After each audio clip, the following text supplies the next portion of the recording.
앞으로 30분 동안의 세션이 진행이 되면서 프라이빗 클라우드가 무엇인지, 그리고 퍼블릭 클라우드가 무엇인지, 엔터프라이즈 클라우드가 무엇인지, 거기에서 우리가 나가야 할 방향은 무엇인지에 대한 부분들을 확실하게 말씀드리도록 하겠습니다.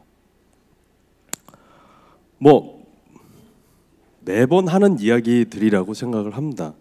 더 빠른 속도로 시장을 공략을 해야 되고, 예측 가능해야 되고, 뭐 단순하고 빨라야 되고, 그리고 계속해서 혁신을 이루어야 하고, 많은 이야기들을 하죠. 왜 이래야 할까요? 왜 우리는 빠른 서비스를 해야 되고, 왜 우리는 효율성을 가져가야 하고, 왜 지속해서 혁신을 해야 할까요? 사실 답은 매우 간단합니다. 우리의 비즈니스 성장을 위해서죠. 우리의 비즈니스 성장을 위해서 좀 더 빠른 속도로 비즈니스로 공략을 해야 하고, 그 빠른 속도로 공략한 비즈니스에서 더 많은 것들을 얻어내기 위함이죠. 이게 우리의 목표인 겁니다. 서비스 변화, 서비스 변화라기보다는 이제 그 비즈니스의 행태에 따라서 우리의 서비스 형태가 막 따라서 변하고 하고 있어요. 이 부분들에 대해서 좀 언급을 하고 넘어가 보도록 하겠습니다. 어플리케이션들은 맨 앞에서 여기 모노리틱, 디스트리뷰티드, 마이크로 서비스 이런 형태로 되어 있고요. 이 아래쪽에는 인프라스트럭처의 형태가 어떻게 진행되는지에 대한 부분들이 나와져 있습니다. 사실 근데 이 장표에서 우리가 반드시 기억해야 되는 부분들은 디스트리뷰트, 마이크로 서비스, 분산과 마이크로 서비스 이 두 개에서 어떤 방식으로 우리가 넘어가서 이것들을 비즈니스에 맞도록 꾸미느냐에 대한 부분입니다. 굉장히 오랫동안 우리는 가상화에 대한 부분들을 고려를 해왔어요. 근데 우리가 가상화라는 부분들을 선입견이라고 표현을 해야 할까요? 선입견이라는 것들을 생각을 해보면, 가상화를 하게 되면 물리적인 서버에서 운영하는 것보다 느리다라는 것들을 우리는 선입견을 알고 있어요. 그래서 어떤 비즈니스 크리티컬 어플리케이션이라는 데이터베이스, 가령 데이터베이스 같은 것들이라든지 이런 것들은 가상화에 얹으면 좀 느려져, 가상화에 얹으면 장애가 많아져 라는 선입견을 가지고 있죠. 근데 우리가 계속 잊고 있는 게 있어요. 물리적인 서버보다 가상화가 더 빠르고 더 좋은 성능을 낸다는 건 불가능합니다. 버추얼 머신은 물리적인 서비스보다 언제나 느립니다. 그게 진리입니다. 잊고 있는 거죠, 우리가. 그러면 왜 가상화를 하게 되면 더 빠른 시장을 공략을 할 수 있고, 더 클라우드에 대한 아키텍처를 더 빨리 우리가 얻을 수 있느냐에 대한 부분들을 그 모두 다 얘기를 하고 있어요. 접근하는 방식의 변화를 두어야 된다는 이야기예요. 사실 우리가 클라우드라는 이야기들을 하면서 이 마이크로 서비스 아키텍처에 대한 부분들을 굉장히 오랜 시간 동안 언급하지 않았었습니다. 이 마이크로 서비스 아키텍처 부분들은 정립된 지 굉장히 비교적 짧은 시간 내에 정립이 되었어요. 우리가 가지고 있는 서비스를 분리할 수 없을 만큼의 더 이상 쪼개지 못할 수준으로 계속해서 단위로 쪼개나갑니다. 우리가 가지고 있는 어플리케이션들을 더 이상 쪼개지 못할 단위로까지 계속 내려가는 거예요. 그러면 우리가 큰 서버에다가 크게 돌리던 어플리케이션들이 점점 쪼개져서 작아지면서 그게 버추얼 머신이 되고, 버추얼 머신에서 16코어, 8코어 쓰던 것들이 4코어, 2코어, 1코어로 내려가게 되고, 더 내려가면서 컨테이너까지 내려갈 수 있는 거예요. 우리가 알고 있는 도커 같은. 그럼 컨테이너, 도커 수준까지 내려가게 되면 어플리케이션의 구축, 어플리케이션의 배포 엄청나게 빨라지겠죠. 스크립트 몇 번이면 우리는 서비스 하나를 만들 수 있게 되는 거예요. 물론 서버의 개수, 서비스 단위의 개수는 점점 많아지겠죠. 자, 그러면 뒤로 가면서 이 많아지는 것들을 우리는 어떤 방식으로 보아야 하는지에 대한 부분들을 추가적으로 말씀을 드리겠습니다. 재미있는 그림이 있습니다. 왼쪽 그림, 오른쪽 그림. 네. 왼쪽은 컨테이너 박스에 물건들을 차곡차곡 잘 실어놨습니다. 열심히 가고 있죠. 이 물건이 도착했을 때 더 이상 어떤 사람들은 더 이상 이 물건이 필요로 하지 않을 수도 있습니다. 먼저 파도를 헤치고 역경을 헤치고 나가서 먼저 잡는 사람이 임자라는 거죠. 우리의 시대는 이렇게 더 빨리 변하고 있다는 거예요. 마이크로 서비스 아키텍처까지 말씀을 드렸습니다. 이제 프라이빗 클라우드라는 부분들을 이제 정의를 한번 내려보도록 하겠습니다. 우리는 프라이빗 클라우드라는 개념들을 만들어내면서 우리가 원했던 것들을 한번 생각을 해볼 필요성들이 있습니다. 우리가 프라이빗 클라우드라는 개념을 만들어내면서 우리가 프라이빗에서 서비스의 형태로 원했던 것들은 퍼블릭 클라우드처럼 거버넌스가 완벽하게 짜여져 있는 굉장히 빠른 서비스의 배포 그리고 빠른 서비스의 레질리언스입니다. 실제로 그걸 원하고 있었죠. 자, 왼쪽과 오른쪽 한번 비교해 보도록 하겠습니다. 이쪽은 퍼블릭이고요. 이쪽은 프라이빗입니다. 장단점 뭐든지 있습니다. 근데 우리가 이제까지 프라이빗 클라우드라는 걸 구축을 했을 때 우리가 구축한 모습들을 한번 상상을 해볼게요. 우리 예전하고 똑같이 서버 똑같이 구매를 했고요. 똑같이 스토리지 구매를 했습니다. 거기에 거버넌스와 같은 것들을 만들어서 소프트웨어적인 포탈을 만들었어요. 네. 서비스를 하는 형태는 갖추었어요. 하지만 우리가 퍼블릭 클라우드에서 가지고 있는 페이에즈기로 빠른 속도의 시장 공략, 단순한 운영, 지속적인 혁신 이런 것들을 가져본 적이 있을까요? 우리는 프라이빗 클라우드 얘기를 하면서 단 한 번도 퍼블릭 클라우드가 가져본 장점을 가져본 적이 없습니다. 왜냐하면 퍼블릭 클라우드의 기술들을 우리는 사용할 수 없었으니까요.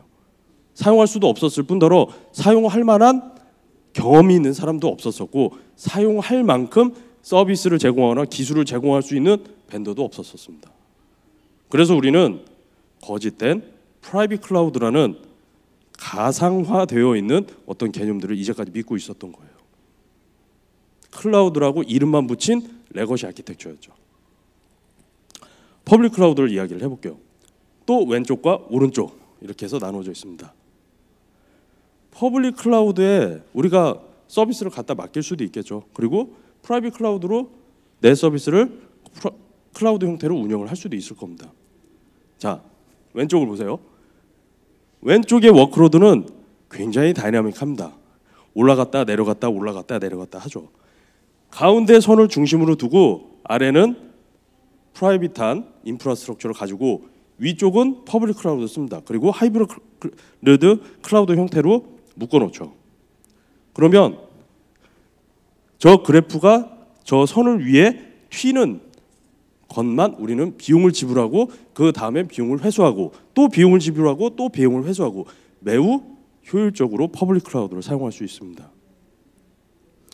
근데 결정적으로 우리가 가지고 있는 우리가 가지고 있는 우리 회사의 워크로드는 이렇지 않다라는 거예요. 우리 회사의 워크로드는 예측 가능하죠. 3년 후에 비즈니스 그로스가 얼마일 겁니다. 5년 후에 얼마일 겁니다. 이 추이를 보면 3년 후에는 몇 명 정도로 늘어납니다. 라는 것도 우리 모두 다 예측을 하고 있죠. 그러면 한번 퍼블릭 클라우드로 간 건 지속적으로 비용을 내는 부분이에요. 그 다음 해에도 내야 되고요. 그 다음 해에는 조금 더 비즈니스 그로스만큼 더 내야 되겠죠. 그 다음에는 더 내야 되겠죠. 우리가 워크로드가 저런 식으로 엘라스틱하게 많은 베리에이션을 갖지 않는 이상 퍼블릭 클라우드로 가서 우리의 서비스를 돌렸을 때 얻는 비용적인 효과 매우 의문이 들 수밖에 없는 부분입니다. 사실 이게 제가 여기서 발표를 하는 이유겠죠. 자, VM웨어, AWS. 프라이빗 클라우드라는 개념을 대표를 하는 벤더입니다. VM웨어. 퍼블릭 클라우드를 대표로 하는 AWS입니다. 지금까지 이야기들을 잘 들어보시면 내가 퍼블릭 클라우드로 가면 나의 서비스와 나의 비용에 대한 이것들이 절감이 될 수 있을까? 네, 물론 되는 그 워크로드를 가지신 분들도 있으실 거예요. 그런데 대부분은 아닌 겁니다. 두 번째, 프라이빗 클라우드를 만들었는데 퍼블릭 클라우드처럼 다이내믹하고 빠른 공략이 가능할까? 레가시 아키텍처로 꾸밀 수밖에 없는데요. 이 두 가지는 양극단에 서서 서로 공유할 수가 없는 그런 선택지를 주고 있어요. 우리한테 선택지가 더 이상 없는 거였어요. 우리가 하고 싶은 게 클라우드를 이야기하면서 우리가 하고 싶은 거는 퍼블릭 클라우드처럼 도는 그런 클라우드를 내가 갖고 싶었는데 우리는 단 한 번도 선택지가 너무 양쪽 극단으로 멀었었기 때문에 가져본 적이 없다라는 거죠. 그 해답을 누타닉스가 드릴 수 있게 됩니다. 저희는 엔터프라이즈 클라우드라는 표현을 쓰고 있습니다. 엔터프라이즈 클라우드는 퍼블릭 클라우드가 가지고 있는 클라우드 기술들을 프라이빗 클라우드로 이식을 한다는 의미를 뜻합니다. 그래서 엔터프라이즈 클라우드는 저희 누타닉스가 새롭게 만든 개념이고 새롭게 만든 말입니다. 프라이빗 클라우드는 전혀 다른 이야기예요. 퍼블릭 클라우드의 기술을 프라이빗에 꾸민다. 엔터프라이즈 데이터 센터에 이식시킨다. 포탈 필요 없습니다. 실질적으로 퍼블릭 클라우드가 가지고 있는 퍼블릭 클라우드의 기술들, 우리 흔히들 많이 이야기하죠. fail fast, fix fast. 아니 장애가 나면 그거를 왜 그 많은 시간들을 들여가면서 고치고 있습니까? 새로 끼워놓고 바로 돌려야죠. 업그레이드를 했어요. 아니 문제가 있는데 그 업그레이드를 한 거를 왜 고치고 있습니까? 빨리 패치를 해서 다음 버전을 올리면 되죠. 이것들이 아주 가장 대표적인 퍼블릭 클라우드의 서비스 운영의 형태죠. fail fast, fix fast를 어떻게 하느냐에 대한 부분입니다. 그래서 우리는 엔터프라이즈 데이터 센터라는 거를 클라우드 기술 기반으로 새롭게 재정의를 해야 될 필요성이 있습니다. 맨 왼쪽에 인프라스트럭처 서비스의 완전한 제공입니다. 여기 하이퍼 컨버전스 플러스라고 되어 있어요. 이 하이퍼 컨버전스라는 거는 사실 이 픽스 패스트, 페일 패스트라는 개념으로 가기 위해서 굉장히 중요한 개념입니다. 우리는 서버들을 이렇게 가지고 있고요. 스토리지를 이렇게 가지고 있어요. 스토리지 한 대죠. 우리 서버들도 눈앞에 계속 보고 있습니다. 이들을 굉장히 정성스럽게 관리를 해야 되고 문제가 생기면 고쳐야 되고 뭐 이런 매우 정성을 쏟는 마치 애완동물을 기르는 듯한 형태로 시스템을 관리를 하고 있어요. 하이퍼 컨버진들을 만들면 일단 스토리지가 없어지죠. 서버와 스토리지가 합쳐진 개념입니다. 서버의 로컬 디스크를 스토리처럼 사용합니다. 근데 어쨌든 공유 아키텍처로 사용을 해야 돼요. 당연히 하이퍼 컨버지드에 따라오는 개념은 분산과 병렬입니다. 하이퍼 컨버지드를 하게 되면 분산과 병렬을 통해서 더 이상 이 스토리지 안에 나의 어떤 데이터가 들어가 있습니다 라고 지칭을 할 수가 없게 되는 거예요. 어딘가에 흩뿌려져 있는 분산과 병렬 형태로 펼쳐지게 되는 거죠. 자, 그러면 우리는 애완동물처럼 관리를 하던 우리의 시스템들이 이제는 사육하는 어떤 농장에 있는 여러 마리 소들 중에 한 마리처럼 바라보게 되는 겁니다. 실제로 구글에서 찾아보시면 팻과 캐틀에 대한 내용들, 애완동물과 사육에 대한 이런 개념들에 대한 것들이 클라우드의 차세대 개념이라는 부분들로 굉장히 많이 나와 있어요. 사육하는 개념이면 픽스 패스트, 페일 패스트가 되는 거죠. 문제 있을 때 빼서 새로운 거 집어넣고 바로 서비스 온. 서비스는 언제나 켜져 있어야 합니다. 두 번째, 완전 자동화된 오퍼레이션입니다. 말씀드렸다시피 버추얼 머신들을 계속해서 확장시키고 클라우드 형태로 계속해서 나가기 위해서는 우리는 이따만한 서버를 가상화했다고 해서 그게 클라우드가 됐다라고 생각을 하시면 안 돼요. 계속해서 단위로 잘라서 계속해서 펼쳐 나가야 합니다. 펼쳐나가면 너무 많아지잖아요. 복잡해집니다. 대신 우리는 얻는 게 있죠. 인프라스트럭처의 소프트웨어화. 요즘 인프라스트럭처 애저 코드라고 부르고 있습니다. IAC라고. 인프라스트럭처가 코드화가 되는 거죠. 그러면 우리는 단순한 스크립팅으로 서비스들을 완벽하게 서비스의 배포, 서비스의 관리를 완벽하게 자동화시킬 수가 있어요. 당연히 분산과 병렬을 기초로 하고 마이크로 서비스 아키텍처를 기초로 한 아키텍처이기 때문에 자원에 대한 예측이 매우 가능해집니다. 예전에 우리 생각해 보세요. 한 덩어리 크게 쌌을 때는 3년치 거, 5년치 거 계속해서 조금씩 더 얹어서 구매를 했어야 됐어요. 이것들을 오버 프로비저닝이라는 개념으로 부르고 있습니다. 오버 프로비저닝들이 1개, 2개, 3개, 4개 계속해서 쌓여가죠. 자, 지금 잘 생각해 보세요.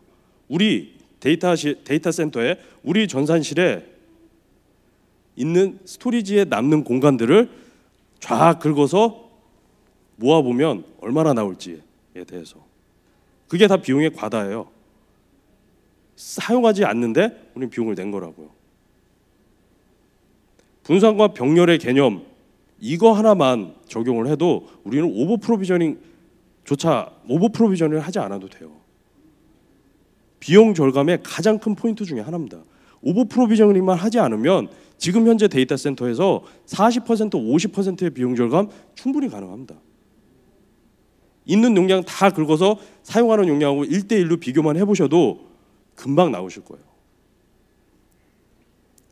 마찬가지로 보안의 결합. 사실 오늘 팔로알토의 세미나이기 때문에 이 보안에 대한 부분들이 사실 팔로알토에서는 굉장히 중요할 겁니다. 마찬가지로 저희도 클라우드 기술 기반의 아키텍처를 가지고 있기 때문에 오픈되어 있는 개방형 이런 그 에코시스템을 만드는 보안의 기반들, 베이스들은 굉장히 중요한 포인트들입니다. 물론 당연히 선택과 자유가 있어야 되겠죠. 내가 이거 쓰고 싶은데 저거를 꼭 써야 되고 저거를 쓰고 싶은데 어떤 옵션 때문에 얘를 못 쓰고 하는 이런 일들이 벌어지면 굉장히 어려운 상황들이 벌어지겠죠. 저희 누타닉스는 기본적으로 분산 스토리지 패브릭, 소프트웨어화 되어 있는 분산 스토리지를 가지고 있습니다. 거기에 누타닉스 하이퍼바이저가 기본적으로 한 세트로 구성이 되어 있고요. 여기에 뭐 다른 하이퍼바이저들도 함께 지원을 하고 있습니다. 컨테이너나 퍼블릭 클라우드 연동들도 함께 지원을 하고 있고요. 그리고 멀티 하이퍼바이저의 VM들을 관리를 할 수 있는 어플리케이션 모빌리티 패브릭이라는 걸 가지고 있습니다. 이것들을 포함해서 저희는 아크로폴리스라는 코어 플랫폼으로 불리우고 있습니다. 물론 하드웨어도 필요하겠죠. 하드웨어들은 많으면 많을수록 좋을 거예요. 물론 아무 하드웨어나 다 지원하면 좋을 겁니다. 하지만 픽스 패스, 페일 패스의 기반은 하드웨어까지 컨트롤한다라는 기본 개념이 들어가 있어야 해요. 때문에 하드웨어를 컨트롤할 수 있다라는 부분들까지 확장을 한다면 우리는 여러 개의 하드웨어들을 늘리면 늘릴수록 좋은 개념이 되겠죠. 당연히 매니지먼트도 필요합니다. 자동화 필요하겠죠. 예측 가능하게 운영할 수 있도록 모든 오퍼레이션 인사이트를 제공을 해야 될 거고요. 워크로드별, VM별, 서비스별로 맞춤형 SLA를 만들 수 있는 그러한 관리적인 포인트들도 필요할 겁니다. 이것들을 합쳐서 저희는 프리즘이라고 부르고 있습니다. 물론 데브옵스 기반으로 모든 것들을 API화하고 코드화해서 제공을 하고 있습니다. 제가 말씀드린 IAC, 인프라스트럭처 애저 코드라는 부분들을 기본적으로 바탕에 깔고 가는 아키텍처입니다. 누타닉스 인프라스트럭처를 포지션을 보면 뭐 왼쪽이 레가시라고 보시면 될 것 같아요. 스위치도 있어야 될 거고요. 서버도 있어야 될 거고 샌스위치도 있어야 될 거고 뭐 스토리지, 그다음에 하이퍼바이저, 그다음에 우리가 사용하고 있는 ISV의 소프트웨어들 그리고 관리 모듈들이 필요할 겁니다. 누타닉스는 네트워크 부분들을 제외를 하고 하이퍼바이저 그리고 매니지먼트까지 포함을 하고 있습니다. 누타닉스 소프트웨어 스택은 네트워크와 우리가 사용해야 하는 실제 비즈니스 어플리케이션을 제외하고 모든 스택을 클라우드처럼 원타임에 제공을 하고 있는 거죠.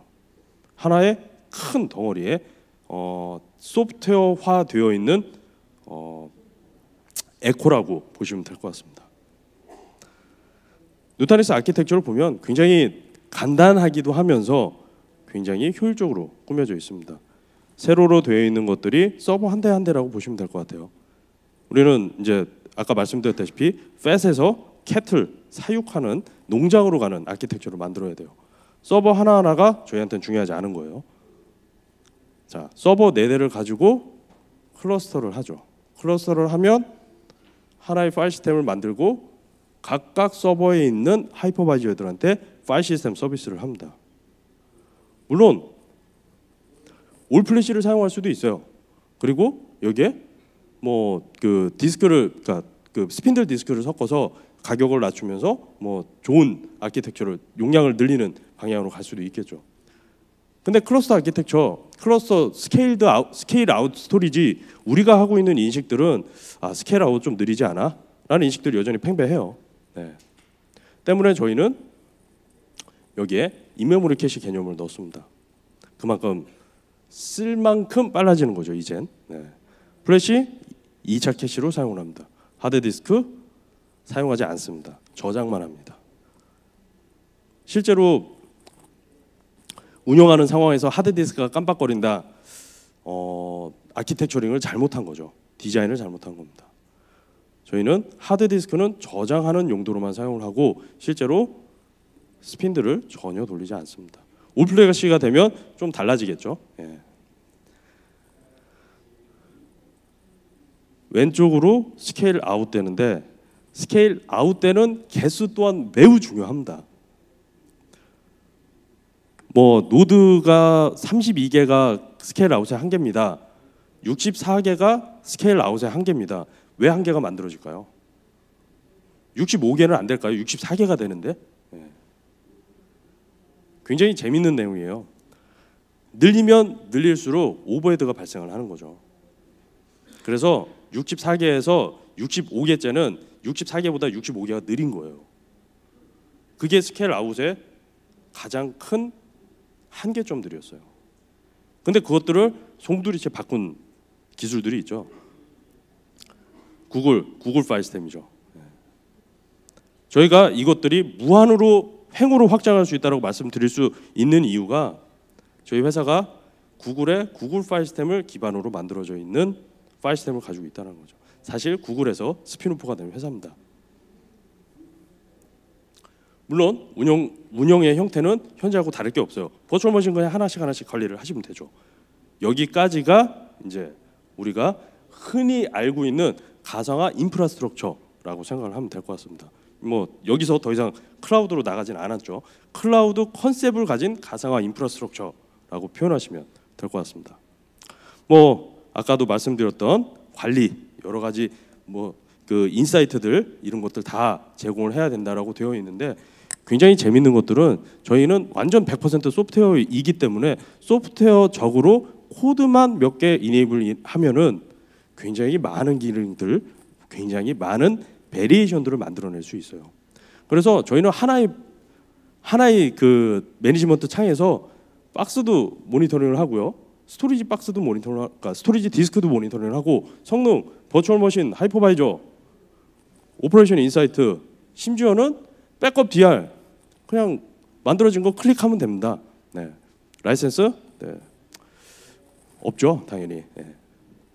누타닉스 소프트웨어, 하이퍼바이저, 하드웨어 박스 펌웨어, 하드웨어 박스 바이오스 한 번에 롤링 업그레이드 할 수 있는 인터페이스 굉장히 쉽습니다.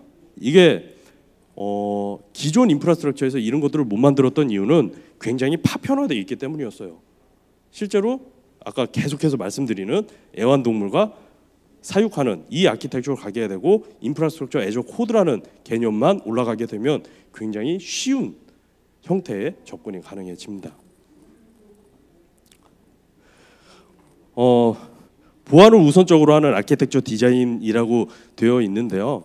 사실 제가 보안 전문가는 아닙니다. 그래서 보안이 얼마나 뛰어나고 어떤 보안의 특성을 가지고 있고 하는 이야기들은 제가 아주 자세하게 설명을 드릴 수는 없을 것 같아요. 제가 보안을 잘 모르기도 합니다. 근데 결정적으로 다른 부분은 누타닉스는 처음에 제품을 만들 때부터 그리고 제품을 처음으로 판매를 할 때부터 미국 국방부부터 시작을 했어요. 당연히 매우 고도화되어 있는 보안의 요건들을 제시를 하고 있었었죠. 대부분의 벤더들, 대부분의 하이퍼바이저 벤더들, 대부분의 스토리지 벤더들, 그리고 대부분의 이런 데이터 센터 관련된 벤더들은 이런 인증들을 제품을 출시하고 나중에 받게 돼요. 저희는 출시하기 전에 받고 출시를 한다는 거죠. 이미 받고 출시를 했다는 부분들이 가장 다른 부분입니다. 여기에 또 인프라스트럭처 애저 코드라는 개념들이 들어가 있는 게 컴플라이언스에 대한 자동화. SSH가 루트 오픈이 되어 있으면 자동으로 자기가 돌아서 루트 퍼미션을 안 주게 되는 그런 아키텍처 당연히 만들어야 되겠죠. 우리 스크립트 몇 장이면 끝나는 일입니다. 어려운 일이 아니라는 거죠. 그리고 클라우드 아키텍처가 가게 되면 네트워크 아키텍처가 사실 어떻게 보면은 네트워크 아키텍처가 50% 이상이라고 이야기할 정도로 굉장히 중요한 부분입니다. 근데 저희는 네트워크에 완벽하게 집중을 하고 있지 않습니다. 저희는 하이퍼바이저, VM, 서비스 아키텍처, 스토리지 이쪽에 집중을 하고 있어요. 엔터프라이즈 데이터 센터 아키텍처에 집중을 하고 있습니다. 그럼 네트워크는 굉장히 촘촘하게 짜여져 있는 에코시스템에 의존을 합니다. 팔로알토도 마찬가지입니다.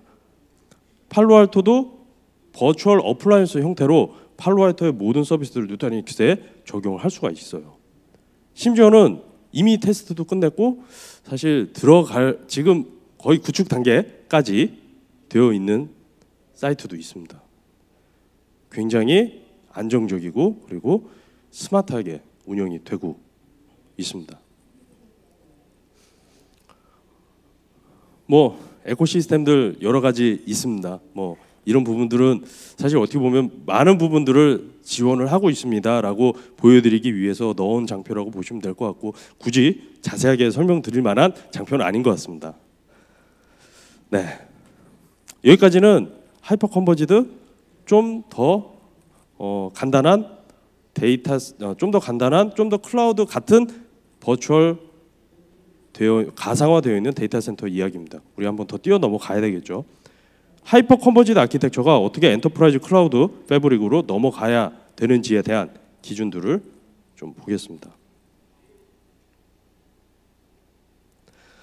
4가지 기준들이 있습니다. 워크로드, 워크로드 통합이라고 되어 있죠. 가상화, 물리, 컨테이너 이것들은 별도의 시스템에 막 날아다니는 것처럼 여기저기 뿌려지면 안 됩니다. 어떤 하나의 거버넌스로 통일성 있게 이 시스템들의 물리적이든 버추얼 머신이든 혹은 컨테이너든 어떠한 통일된 거버넌스 안에 이것들이 모두 다 들어가 있어야 돼요. 두 번째, 오퍼레이션 인비저빌리티. 우리 모두 다 스크립트화 되어 있고 인프라스트럭처 애도 코드로 돌고 있고 데브옵스화 되어 있습니다. 스크립트로 돌고 있는데 모니터링, 운영에 대한 부분들이 하나하나 보이지 않죠. 내가 만들어 놓은 내 로직대로 자동화돼서 돌고 있는 걸 우리는 모니터링 하면 되는 겁니다. 세 번째, 지속적인 최적화입니다. 그 스크립트, 그 자동화되어 있는 어떠한 룰들, 이것들은 매일매일 업데이트 돼야 되고 매일매일 비즈니스 상황에 따라서 계속해서 변화를 해야 돼요. 일신 우일신 해야죠. 당연히 경제적인 비용들, 페이즈, 이제 좀 개념이 바뀌었어요. 페이즈 그로우에서 페이즈 유즈입니다. 소프트웨어, 하드웨어, 박스들 하나씩 가져와서 하는 게 아닙니다. 100% 소프트웨어로 만들어져 있는 그냥 서버 박스만 가져오면 서버 스토리지, 클라우드 포탈, 클라우드 매니지먼트 다 돼야죠. 서버 박스만 있으면 되는 겁니다. 왜 스토리지가 필요하고 그런 거는 그렇지 않죠. 클라우드라는 개념은 그런 개념인 거죠. 소프트웨어로 올리면 모든 인프라스트럭처 스택이 모두 다 쌓여져야 합니다. 저희 누타닉스는 2012년부터 제품을 발표를 하기 시작을 했는데 2014년까지는 어떻게 보면 꽤 효율적인, 그러니까 클라우드 아키텍처를 가진 꽤 효율적인 버추얼 가상화된 데이터 센터 아키텍처였습니다. 근데 2016년부터 2015년, 2016년부터 이제는 클라우드 아키텍처를 어떻게 가져올까에 대한 부분들을 많은 소프트웨어 스택들을 발표를 하기 시작했습니다. 사실 2012년부터 지금까지 축적되어 것들이 지금 나온다고 보시면 될 것 같습니다. 물론 경쟁 상대도 있습니다. 그들은 시작된 지 얼마 안 됐으니까요. 저희 누타닉스 목표는 매우 명확합니다. 저희 누타닉스의 코어 소프트웨어 스택과 클라우드에 대한 특징들을 합쳐서 로컬에 내 엔터프라이즈의 AWS와 같은 프라이빗 엔터프라이즈 클라우드를 만들겠다가 저희의 명확한 목표입니다. 뭐 그 결과 전 세계 넘버 원이라고 되어 있는 전 세계의 모든 비즈니스 분야의 넘버 원이라고 되어 있는 고객들은 모두 다 누타닉스를 사용을 하고 있습니다. 계속해서 발전 중이겠죠. 누타닉스는 사실 어떻게 보면 이제 시작인 거예요. 이제까지 계속해서 그러니까 클라우드 기술들을 엔터프라이즈에 이식을 계속 해왔던 거고 이제는 좀 알려졌고 이제는 펼쳐볼만 한 세상이 되었습니다. 그래서 기술들의 혁신들 계속해서 이루어지고 있고요. 하드웨어 플랫폼들도 계속해서 늘려나가야죠. 하드웨어 플랫폼이나 이제 소프트웨어나 별 다른 게 아닙니다. 같은 거라는 거죠. 여기까지 저희 발표를 마치도록 하겠습니다. 감사합니다.